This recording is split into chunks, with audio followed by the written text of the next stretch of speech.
guess it's quite obvious if you know me. I really enjoy movies. I mean, I constantly talk to friends about them. I try to watch a movie at least once a week, whether that's through going to the cinema to watch it, watching it on streaming services such as Netflix, Amazon, or any of those sorts, or on physical media such as DVD, Blu-ray, 4K, and even sometimes VHS depending on the film. I even have a Letterboxd account where I log everything that I watch, and sometimes even try to write a serious review instead of writing one of those silly one-liners that you see on Letterboxd. I know it probably sounds quite stupid, but I live and breathe movies, and I really love that. Speaking of Letterboxd, I really love the site. It feels like a fun community where you can see what your friends are watching and if they recommend them or not. See what they want to watch as well through the Popular with Friends section, which is featured on the homepage. The homepage itself is filled with popular reviews for various films that have gained traction on the site. Most of these are like jokey one-liners, but sometimes they're really in-depth reviews which are great to look at. Then you've also got lists, so you can see the popular lists that are groups of films under common banners such as movie sequels or thematic sort of grouping. There are some really silly ones that are quite fun to follow.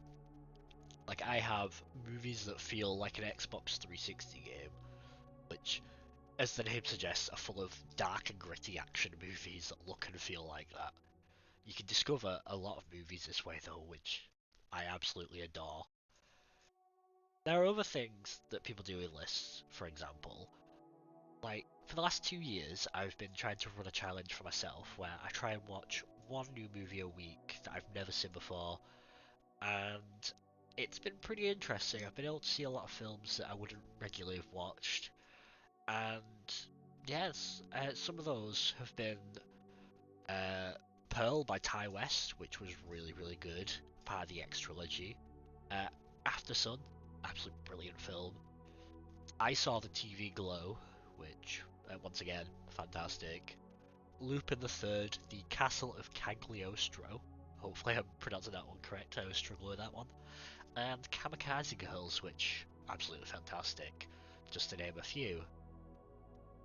Another thing that I really appreciate is the ability to see what films actors have appeared in from just clicking their names on a film.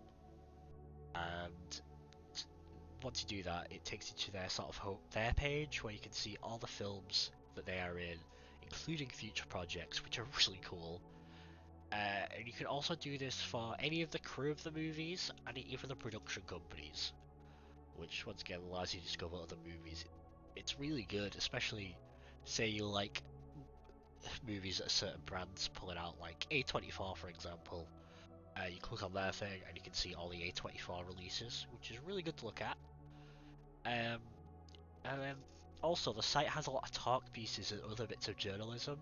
So if you're really interested in, like, say how a movie's been made or interviews with certain directors or other crew members, it's awesome. It's genuinely like a movie lover's dream. Another thing is that I love how accessible movies have become due to social media like film Twitter, TikTok, Instagram Reels, and YouTube, sharing different takes on movies or showcasing hidden gems that aren't quite mainstream. I've seen some niche films that get posted on these, such as The Fantastic Swing Girls and Linda, and some other films like the strange but fun Iron Warrior from 1987, which felt like an absolute fever dream to watch, from its editing to just how the film was. It was really strange. It feels like if you're in these circles online, then you never run out of films to watch. Another thing that I love is that there's multiple ways to watch movies nowadays, from the traditional, and my favourite being the cinema, through streaming services such as Amazon, Netflix, Mubi, Criterion, and so on, and the physical releases on DVD and Blu-ray, which can be cheap to more expensive boutique editions, like the previously mentioned Criterion, who absolutely fantastic, great releases, great care, or smaller brands like Mubi and Arrow Video. These boutique brands tend to focus on important or niche films, which I love, while the cinema experience is still king. it's great that there are still multiple ways to consume these.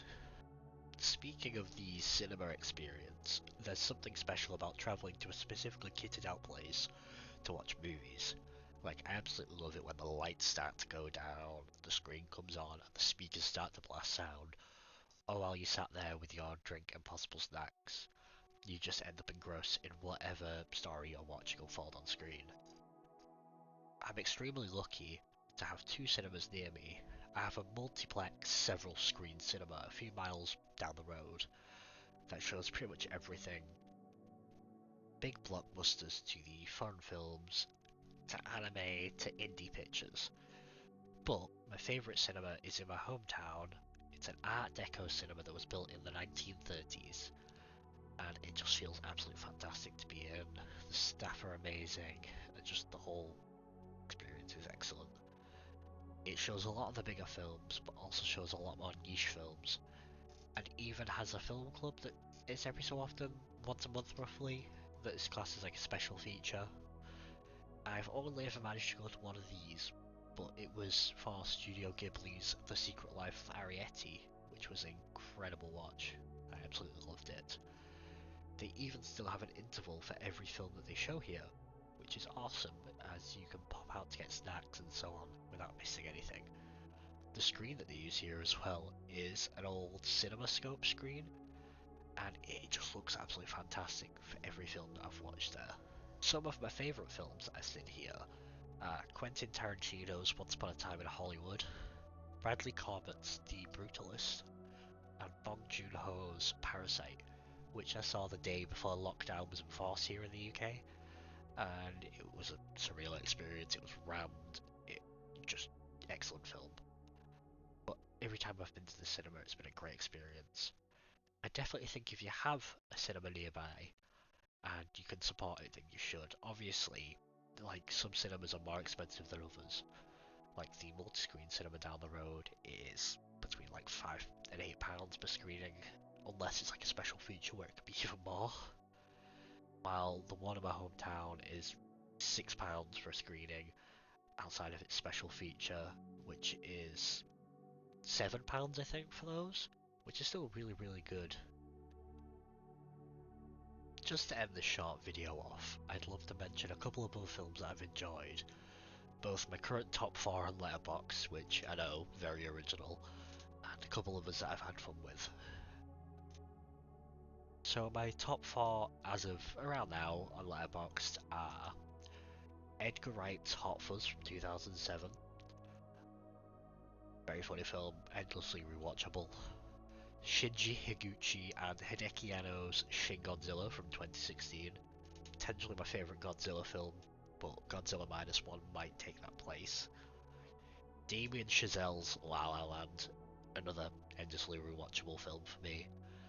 And Tetsuya Nakashima's Kamikaze Girls.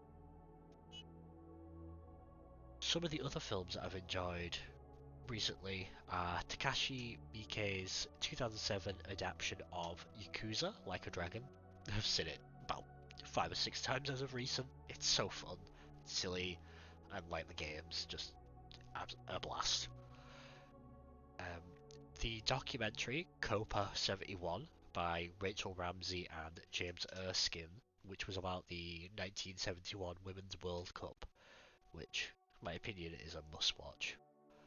And last but not least, Kiyotaka Oshiyama's incredible adaptation of Tatsuki Fujimoto's Look Back, which, brilliant, just like the rest of Fujimoto's work. It's incredible, it's harrowing, and just fantastic. Thanks for watching. See you next time.